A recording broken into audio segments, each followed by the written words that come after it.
Greetings and welcome to another Warhammer 40,000 Kill Team video, where today I'm going over my tournament report with Exaction Squad at Warhammer World at near the end of August. But before we get into things, please remember to like and subscribe as well as comment. Let me know what you thought of today's video. Do you like it? All that kind of jazz. And remember, I've got Discord you can check out in the episode description below, as well as an affiliate link, Element Games, and a Patreon if you want to give me some more support. But yeah, let's get into it. So this tournament happened 3 weeks ago. It was basically the weekend before Nova. So I think that was 3 weeks ago. That was the UK's second official proper golden ticket event. So it was originally pitched to be 128 players, but then I think they only got just under 64, and it was supposed to be 7 rounds, but they cut it to 6 rounds because they said if they did 7 rounds, we'd already have an undefeated player by round 6. That made sense. The only weird thing was we had 4 rounds day 1 and 2 rounds day 2 instead of just doing 3 and 3, because originally it was going to be 4 on Saturday, 3 on Sunday. But whatever, all right? That was just weird. But for kill team selection, if you haven't known, for a while I've actually been playing Exaction Squad. So I've been playing Exaction Squad for at least 4 to 6 weeks. So that's pretty long for this year for me. And I've had quite a bit of practice. So going into the event, I knew I very much wasn't going to win, right? Exaction Squad, I do enjoy them, but the issue is everyone's kind of prepped for them, but also they're a weird kill team, right? I find, as you'll see, their kill team, that while their main shtick is basically denying charge blocking and shooting into combat, they kind of are really inflexible and a really odd team, but they are fun.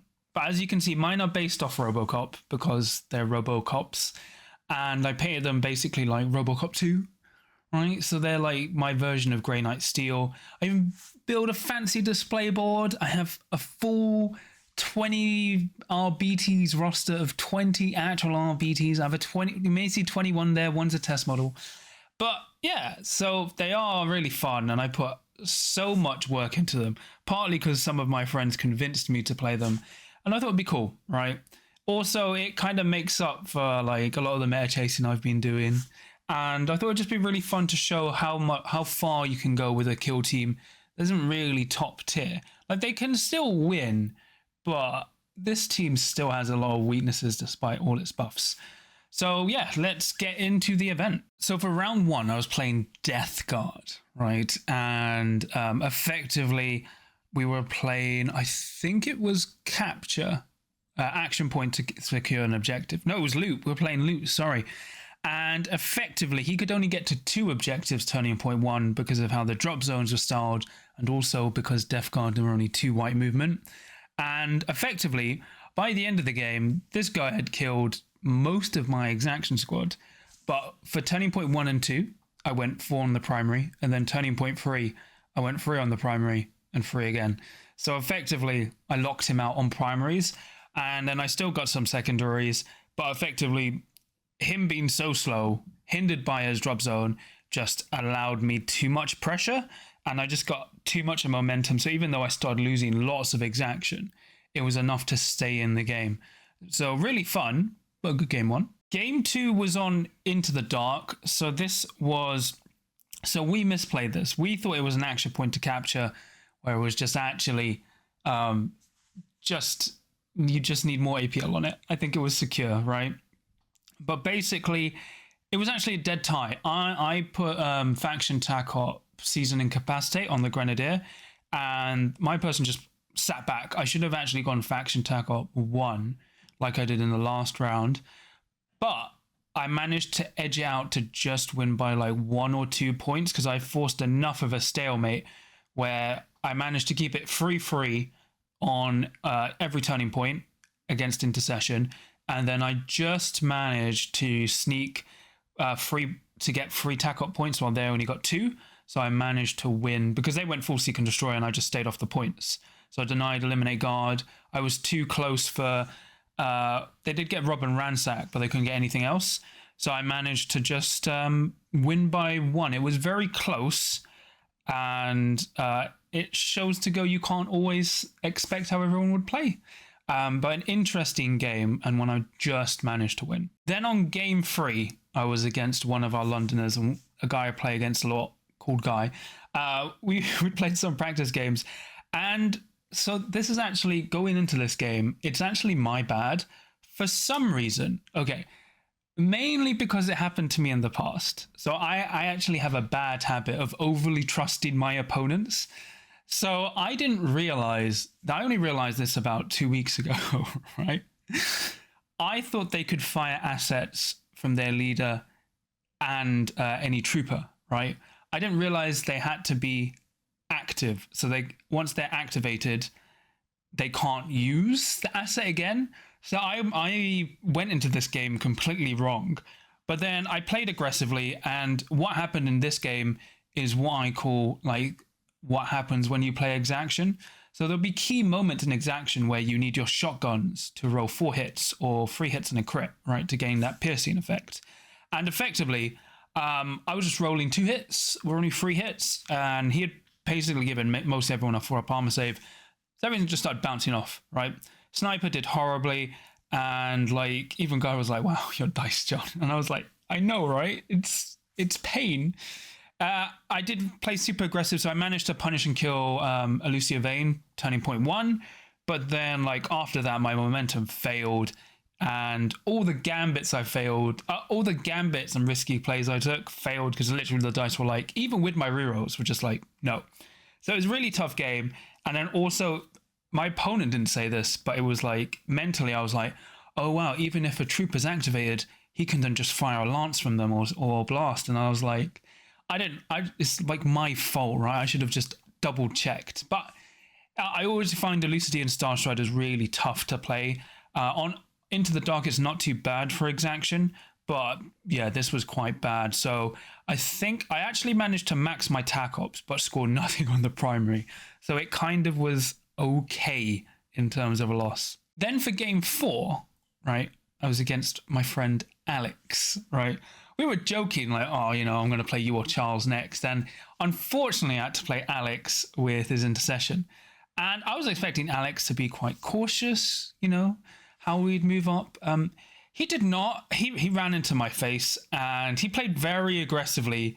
And but I did barely manage to win, because what I did effectively was focus on the midline, get central control, and I managed to, you know, actually not get any other TAC ops, but I managed to just focus on the primary. So by the time he had got back onto the primary, because it was 3-2, then 3-3, then 3-3, and then 3-3 again. And just because I managed to mess up his TAC ops and ensure I secured mine, I won. But it was like, I told Alex, I only won because we were playing loot. If it wasn't loot, he literally would have destroyed me. Because this is the problem I fear as Exaction Squad, elites just rushing me down. Because he effectively just like rushed me down. And the only reason I was winning was because I was body blocking, so he physically couldn't get to the points. So very lucky there, and showing you how deadly intercession are. Then round 5, I was against Hand of the Archon, right? And I was like, okay, I know how to play. I've played Hand of the Archon for months. I've got this. I know what to do. He didn't plot fleet turning point 1, so I was like, this is great. So I just moved up, and then I was like, cool, I'm in great counter positions. Lost initiative, unfortunately, as the attacker. That's fine. And then I somehow rolled the worst I've ever rolled. Like, I literally couldn't get enough hits. It was the issue of just getting 2 hits with 2 rerolls, and you're just like, on every attack? Oh, okay. I've got 4 attacks, hitting on 3s, 1 hit. I'll reroll that into another miss. And unfortunately, when your dice are bouncing that hard, and your opponent is rolling nothing but hits and crits, it really does come down to dice. But this is to push to the point, it's mirrored what happened in turning point 3, game 3, sorry, where it wasn't like, oh, you know, dice are dice. It was literally when the Exaction need to make a key push, you're literally praying for 4 shotgun hits or 4 shotgun hits with a crit, And like when you don't get that, it's not actually statistically reliable. So you're kind of forced to play the stalemate game, which you can't really win against Hand of the Archon. And it was just kind of like, Dog did work though, because his mortal wounds gets through there, feel no pain. So he killed a lot of Drukhari, but unfortunately lost that one. I think it was oddly close, but literally I'd only killed 3 Drukhari while I lost basically most of my kill team. And it was just like, I don't mind losing. It's just depressing when you push and you be aggressive and you go like, maybe one of these will work, and they all fail. It's just a shame.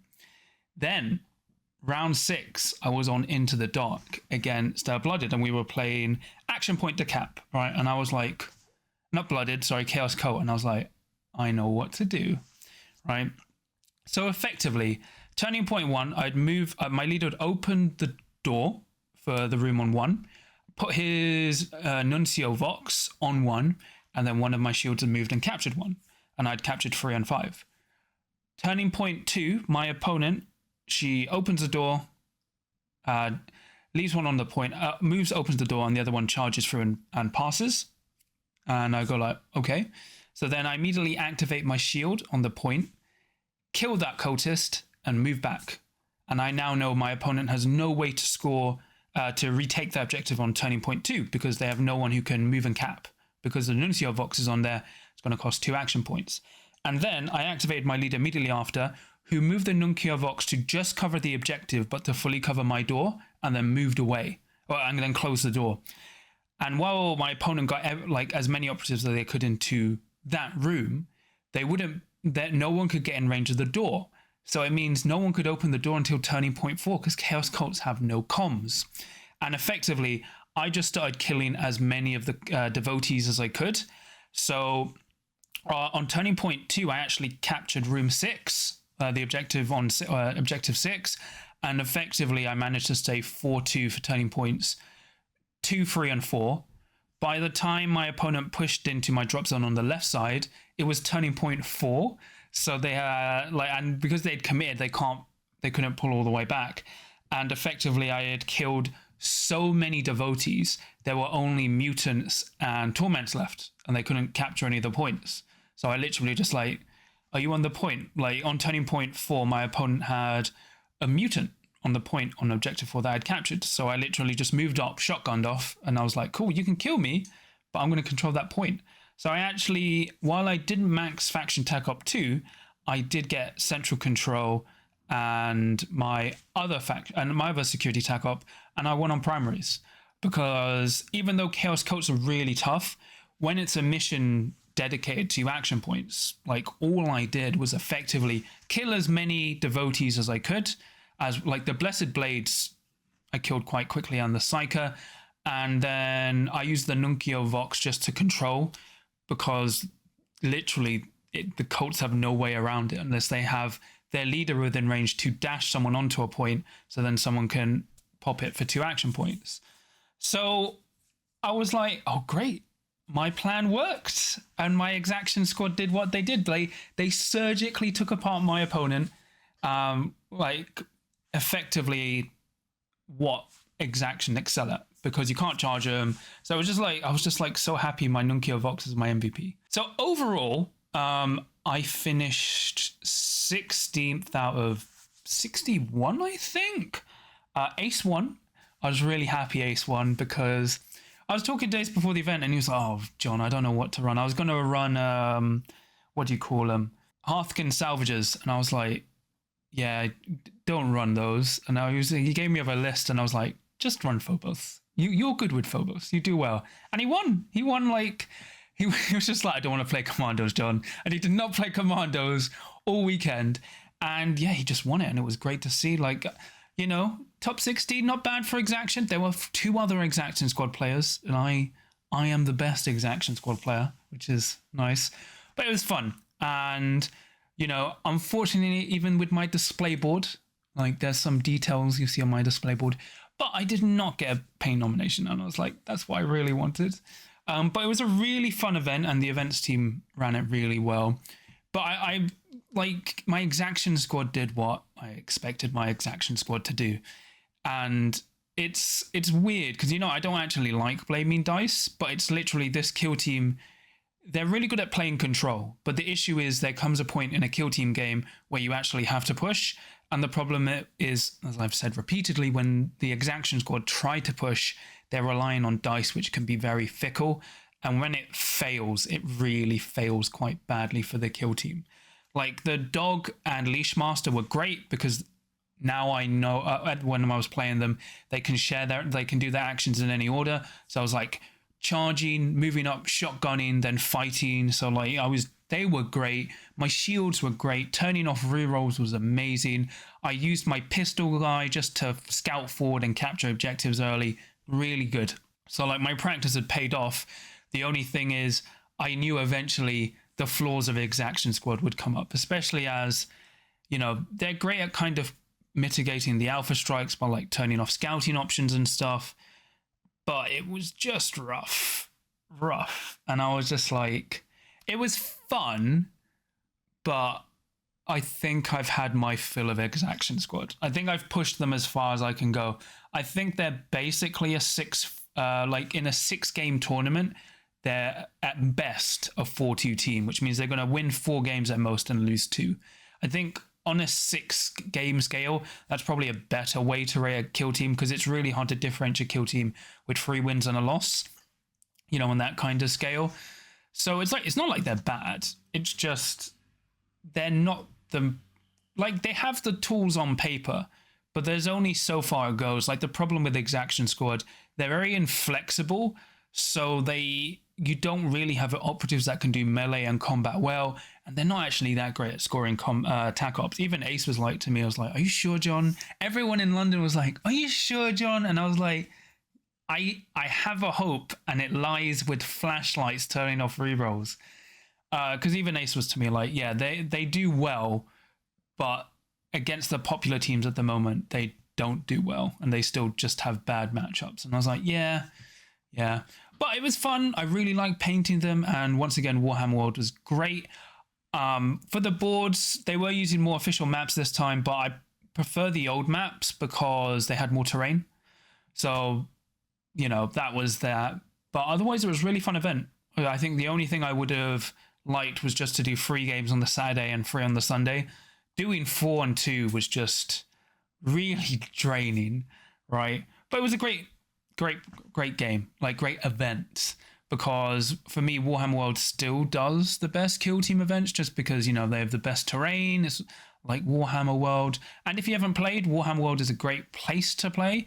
Even though we had slightly less players than last time, we still had so many new players. So I would highly recommend you go into Warhammer World if you're in the UK, or even if you're not. Playing at Warhammer World is great.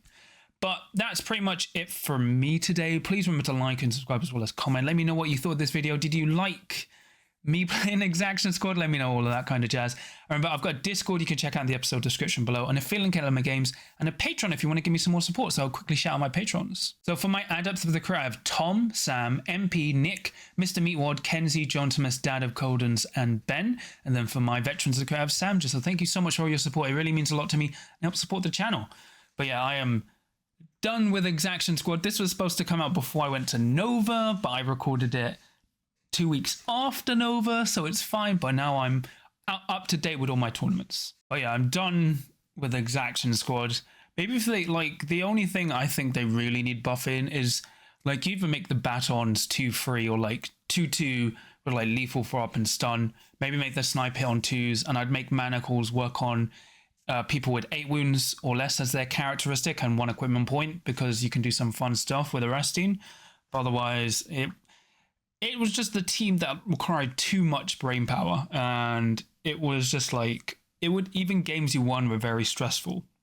So I am trying to find another team. It's probably going to be Commandos, but I want to find something else. I was actually interested by Warp Coven by Lazarus, but it seems they might have the same issue that Exactions have, where they're like a 4-2 kill team at a 6-game event. So maybe we'll see. I need to pick something.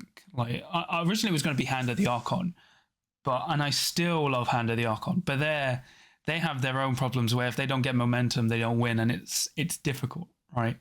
But until next time, no matter what happens at your tournament, no matter how many times you get arrested, there's always a chance to win as long as you can roll a crit.